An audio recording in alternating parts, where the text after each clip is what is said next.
United Nations of security council को भारत की तरफ से एक बड़ा झटका दिया गया है। एक रिपोर्ट के अकॉर्डिंगली भारत के द्वारा भेजे जाने वाले यूएन फंड में लगभग 54% की डिडक्शन कर दी गई है। साथ ही भारत ने यूनाइटेड नेशंस में अपनी परमानेंट सीट की भी डिमांड की है और कहा कि अगर डिमांड को माना नहीं गया तो भारत की तरफ से जो फंड्स में कटौती 54% हुई है वो बढ़कर 75% तक हो सकती है और इससे संयुक्त राष्ट्र की नींदें जरूर उड़ जाएंगी। अब देखना तो ये है कि भारत अपने लिए कहां तक खड़ा रहता है। बता दें कि इस समय संयुक्त राष्ट्र में 15 सदस्य हैं, जिनमें 5 स्थायी सदस्य हैं जो कि रूस, चीन, ब्रिटेन, अमेरिका और फ्रांस हैं।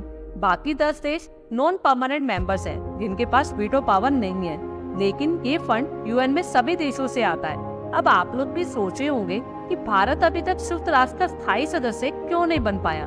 तो सबसे बड़ा कारण ये दिया जाता है कि जब कोल्ड वॉर की पॉलिटिक्स चल रही थी तब भारत का स्टैंड, जो करंटली रशिया है, यूएसएसआर की तरफ बहुत ज्यादा था। इसी कारण भारत को इसका सदस्य नहीं बनाया गया।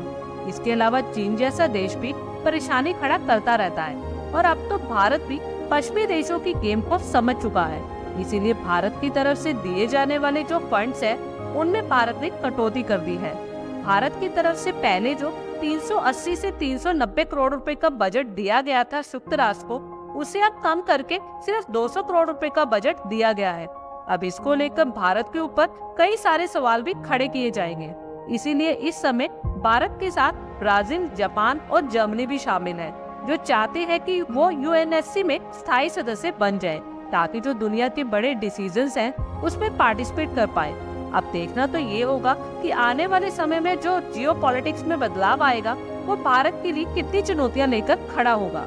आई होप आपको हमारी ये वीडियो अच्छी लगी हो और आगे भी इसी तरह के अपडेट्स के लिए हमारे चैनल को जरूर सब्सक्राइब करें। धन्यवाद।